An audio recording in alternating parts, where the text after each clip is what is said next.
अस्सलामुअलैकुम my beautiful YouTube family. I hope आप लोग बिल्कुल ठीक ठाक होंगे, जहाँ भी होंगे खुश होंगे, मज़े में होंगे।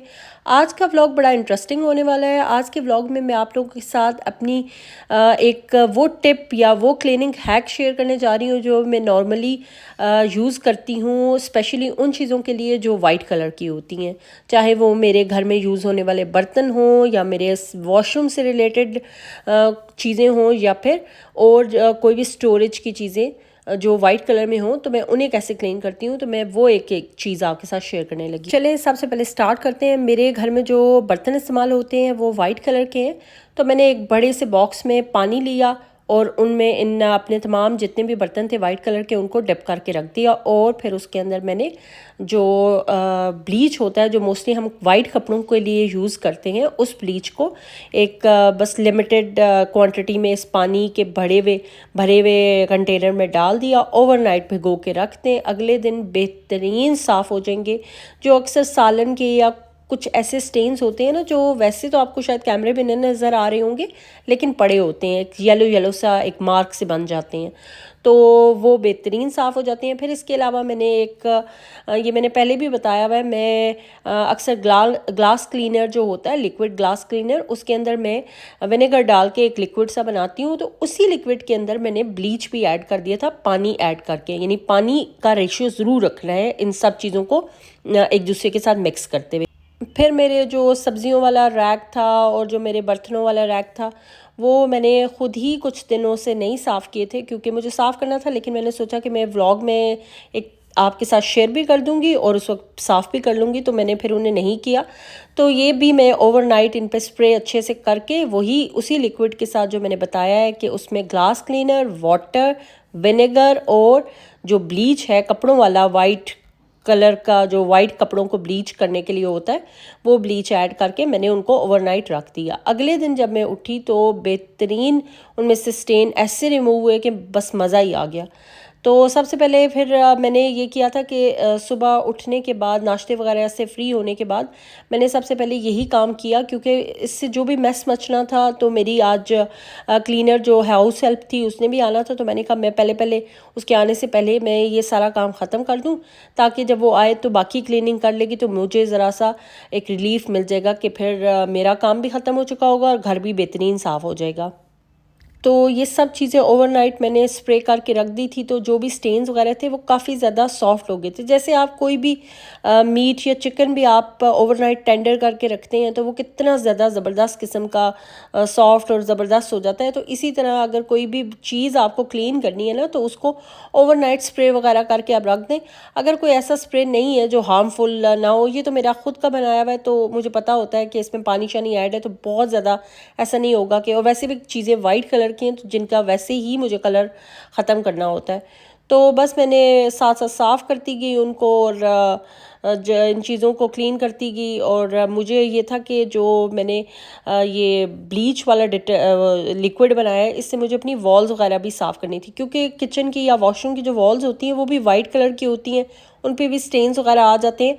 तो ये लिक्विड उन वॉल्स वगैरह को साफ़ करने के लिए भी बहुत ही बेहतरीन है।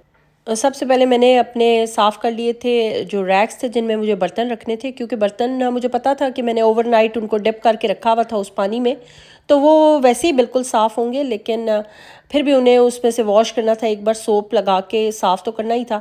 तो सबसे पहले मैंने वो रैक साफ़ किया जिसमें मुझे उन बर्तनों को रखना था। साथ साथ मैंने जो दीवार थी ये वाली सिंक के पीछे वाली, अक्सर ये गंदी होती है, लेकिन इसको अगर आप रोज़ाना थोड़ा बहुत और वीक में 10 दिन में या महीने में ही चलें एक बार किसी इस तरह के लिक्विड से, जो भी आप यूज़ करते होंगे, उससे साफ़ करें, तो बेहतरीन चमक जाती है वो दीवार, एकदम से उसका वाइट कलर ना प्रोमिनेंट होके निकलता है। आपको भी मज़ा आता है अगर आप इस तरह क्लीन कर लें ना अपने इर्द गिर्द की सराउंडिंग्स को। खैर मेरा ये काम रैक्स वाला हो गया था, मैं इसको सिंक को ज़रा साफ़ करी थी, क्योंकि अब मुझे वो बर्तन जो ओवरनाइट पड़े हुए थे उन्हें साफ़ करना था।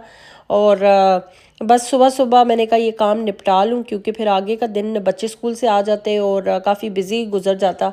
ये देखें कितना खूबसूरत तरीके से साफ़ हो गया, बिल्कुल चमकना शुरू हो गया था।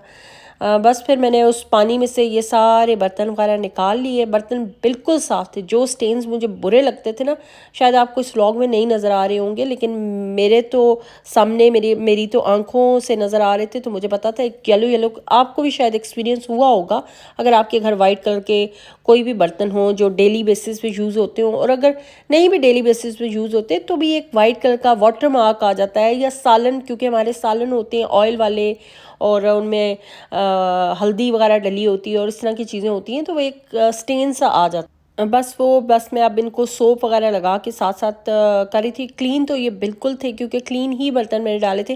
अगर तो घर में डिश वॉशर हो तो डिश वॉशर में जिस तरह बर्तन साफ़ होते हैं ना, कोई उस पर मार्क नहीं होता और बिल्कुल ड्राई हुए हुए निकलते हैं। बस इस तरह से वॉश करके रखेंगे और फिर ड्राई होंगे तो बिल्कुल आपको फ़ील आएगा कि ये डिश वॉशर से ही निकले हैं।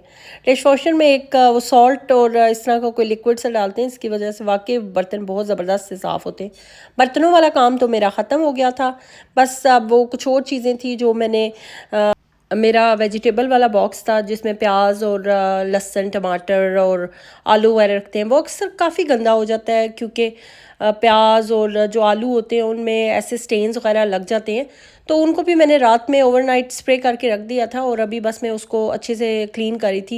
इस तरह की चीज़ों को क्लीनिंग के लिए ब्रशेज़ वगैरह भी काफ़ी इस्तेमाल होते हैं। तो अगर आपके पास कोई ब्रश वगैरह हों इस तरह के छोटे और बड़े दोनों साइज़ में, तो यह है कि क्लीनिंग थोड़ी आसान हो जाती है। मैं भी अभी इसी तरह ब्रश वगैरह भी साथ इस्तेमाल करी थी। एक छोटा ब्रश जो कॉर्नर्स वगैरह में क्लीनिंग के लिए इस्तेमाल होता है और एक बड़ा ब्रश मुझे काफ़ी ज़्यादा हेल्पफुल रहा इस सब चीज़ों को अच्छे से साफ़ करने में। वैसे अभी मेरे थोड़ी देर बाद बच्चे भी आने वाले थे और मेरा यही था कि उनके आने से पहले पहले ये काम हो जाए। स्पेशली मुझे बच्चों से ज़्यादा इंतज़ार था कि मेरी हाउस हेल्प जो आती है उसके आने से पहले पहले ये काम हो जाए, ताकि जितना भी गंद मचना है वो फ्लोर पे भी हो ही जाता है गंद, तो वो फिर वो जब आएगी तो वो क्लीन कर देगी, तो मैं उससे पहले पहले ये सारा काम ख़त्म कर लूँ। वैसे तो क्लीनिंग का काम अच्छा भी लगता है कि सारा कुछ ज़रा चमक जाता है, क्लीन हो जाता है, लेकिन ये है कि वो ये काम होता ज़रा हार्ड वर्किंग वाला है, टाइम टेकिंग होता है। लेकिन अगर आप साथ साथ चीज़ें करते रहे, कभी कुछ कर लिया कभी कुछ कर लिया, तो फिर ज़रा आसान भी हो जाता है।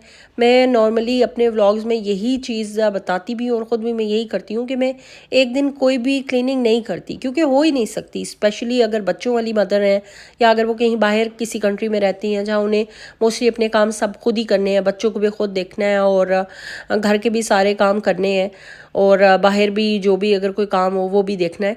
तो ऐसी सूरत में एक दिन में पूरा किचन क्लीन करना या पूरा घर डीप क्लीनिंग करना बहुत मुश्किल हो जाता है। खैर मेरा आस्ता आस्ता ये सारा काम तो ख़त्म हो गया था, बच्चे भी आ चुके थे, बस अब बाकी रूटीन का काम स्टार्ट हो गया, उनको खाना वगैरह देना और ये सब चीज़ें। लेकिन अपना ये काम ख़त्म करने से पहले, जैसे मैंने पहले भी बताया था कि ये जो लिक्विड है ये अगर वॉल्स वगैरह पे भी मार के उसको स्प्रे करके साफ़ किया जाए तो बहुत ही ज़बरदस्त क्लीनिंग हो जाती है वॉल्स। अच्छा, इस ब्लीच वाले पानी को मैंने फेंका नहीं था क्योंकि मेरी हाउस हेल्प पानी थी, तो मैंने कहा कि मैं उसी से कहूँगी कि इसको यूज़ करें, क्योंकि इस पानी में ब्लीच पड़ी हुई थी तो ज़रा फ्लोर भी अच्छे से क्लीन हो जाएगा।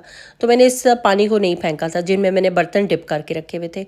खैर किचन का काम बस हो ही गया था ख़त्म और बस बच्चे मेरे आ चुके थे। मैंने कहा चलो अब जल्दी जल्दी ये काम निपटाऊँ, क्योंकि फिर उनकी आगे से बच्चों की एक लंबी रूटीन होती है, उनको सिपारा के लिए छोड़ना और ये सब कुछ चीज़ें चलती रहती हैं।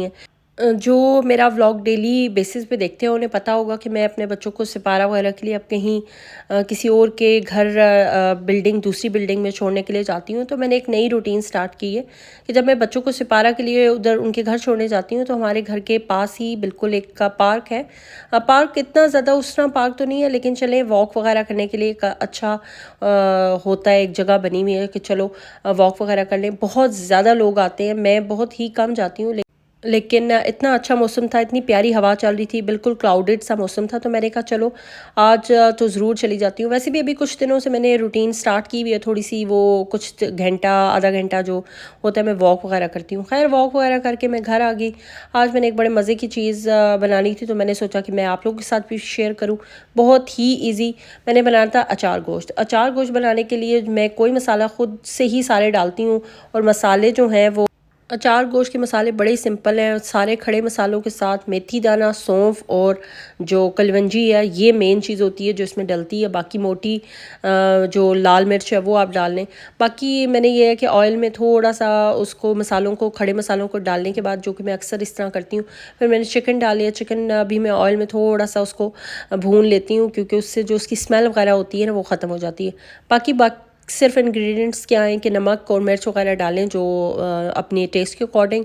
इससे पहले मैंने थोड़ा सा जो प्याज था उसको मैंने पानी में सॉफ्ट कर लिया था, और फिर प्याज और कच्चे टमाटर, यानी टमाटरों को सॉफ्ट नहीं किया था पानी में डाल के, और वो कच्चे टमाटर ब्लेंडर में डाल के, प्याज डाल के, लहसुन वगैरह डाल के और योगर्ट थोड़ा सा डाल के मैंने अच्छे से ब्लेंड कर लिया।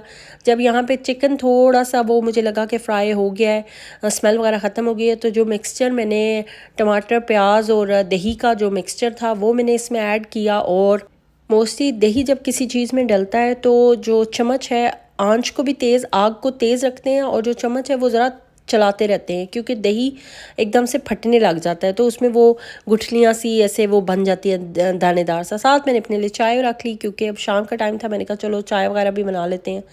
और दही फट ना जाए तो चम्मच वगैरह चलाते रहना चाहिए। मोस्टली जो कड़ी होती है, दही की जो कड़ी, लस्सी बना के जो कड़ी बनाई जाती है, उसमें भी कड़ी पकौड़ा, उसमें भी यही एक टिप होती है कि चम्मच जो है वो स्टार्ट में तेज़ से चलाते रहना चाहिए ताकि वो ऐसे फुटकड़ियाँ सी ना बने। तो अभी भी मैंने इसी तरह किया कि दही एक बार ज़रा पक सा जाता है तो फिर उसके बाद आप आंच हल्की कर दें। सारे मसाले वसूले तो पहले ही सब कुछ डला होता है, तो ऊपर लेड लगा के रख दें, आराम से वो मज़े से पकता रहेगा। बहुत ही आसान है बनाना और बहुत ही ज़बरदस्त बनता है। एंड में बस सिर्फ तड़का देने के लिए आप ये कर लें कि जो अचार की आपके पास बॉटल है उसमें मसाला जो होता है वो थोड़ा सा इसमें डाल लें, ज़रा खुशबू हो जाएगी और ज़रा टेस्ट भी हो जाएगा। खैर आप सर्व करें, बनाएं अपने, कोई दावत वगैरह हो तो उसमें बनाएं। आसान तो बहुत ही ज़्यादा है और ऐसे लगता है कि बड़ी मेहनत से बना हुआ है, हालांकि बहुत ही इजी रेसिपी है, कोई मेहनत नहीं होती। खैर व्लॉग ख़त्म हो गया है। अपना बहुत सा ख्याल रखना, इस डिश को ज़रूर बनाना, दुआ में याद रखना, चैनल को सब्सक्राइब करें, अपना ख्याल रखें। अल्लाह हाफिज़।